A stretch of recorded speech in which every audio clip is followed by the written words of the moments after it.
Bom dia, feliz sábado a todos. 1º de abril. Chuvas do Espírito.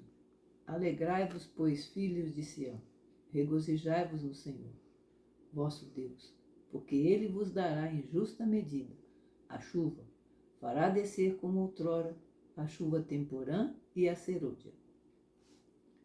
O povo de Israel costumava ter 2 colheitas por ano. Uma de frutos, especialmente de uvas e azeitonas. Outra de cereais, chamada de ceifa ou sega. Os cereais da época eram o trigo, a cevada e o centeio. O texto para nossa meditação fala de 2 chuvas, e elas estão relacionadas à produção de cereais formada pelas seguintes etapas. Primeiramente, havia o preparo do terreno.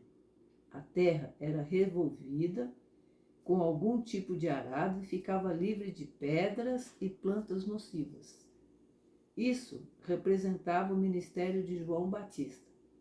Deus o usou para criar as condições necessárias à obra que seria realizada pelo Messias. Lucas 1, 13, 15 a 17. Em seguida, acontecia a semeadura. O semeador saía caminhando sobre a terra revolvida e lançava a semente. Foi exatamente isso que Cristo fez durante o seu ministério, ao semear a palavra de Deus. Lucas 8, 5, 11. Caía então a primeira chuva, a temporã, que fazia o grão germinar e brotar. Ela durava algumas semanas, do fim de outubro ao início de dezembro. Representava a descida do Espírito Santo sobre a igreja a partir do Pentecostes. Atos 2, 16 e 17. Feito isso, acontecia o desenvolvimento da planta.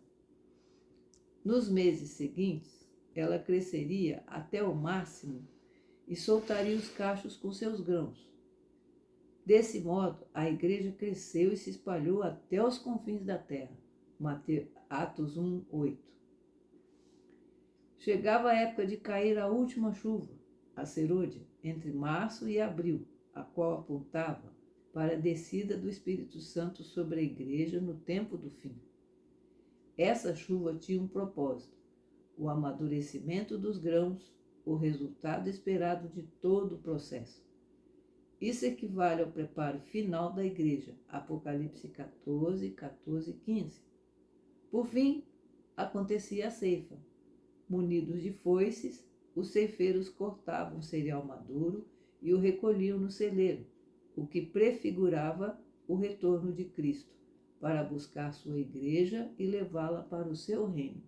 Apocalipse 14, 16. Sem a primeira chuva, a planta não vingava. Sem a última chuva, não havia produção.